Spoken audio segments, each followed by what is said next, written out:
Judi zaman dengan judi no beda. Judi zaman ke main laut tu. Lah kau tanya zaman nak main judi mah. Malay dengan urang hang main lah kawan urang yang lampuh soh main judi gecah baju utun. Kupu gecah utun punya kedua. Lah melimang ke tempat main judi zaman lagi hiu pumbui. Bui watai jak urang main judi ke belum. Ibui ile ipike ngon kai belum. Orangnya main judi nak kedai kopi, bak poh jaga, bak timpang-timpang, pun judi online. Yang main judi dengar-dengar kan? Man la'iba min nardashir faka'annama sabagha yadahu fil lahmil khinzir. Tik berkata yang bermain judi, tak banci, lagi gecok jara, geculuk, lam atau bui. Laulah. Tik berkata yang bermain judi, pekeh judi batai, pekeh judi nak tegak, pekeh judi cato, pekeh judi dengan HP. Nyen tak banci, lagi gecok jara, geculuk, lam atau bui.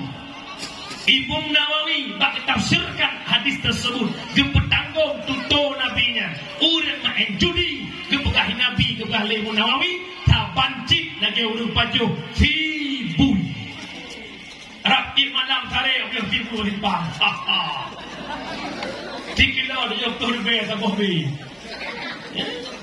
Yang kedua, tersebut dalam tafsir Ibnu Katsir, matalul ladzi yal'abu bin nardi thumma yaqumu fa yusalli, matalul ladzi yatawaddau min al-qayhi thumma yaqumu fa yusalli. Mithal urang main judi gebudah dia semayang, taban cik mithal gemudu ngan nana bui bedah ya lumayan taban cik.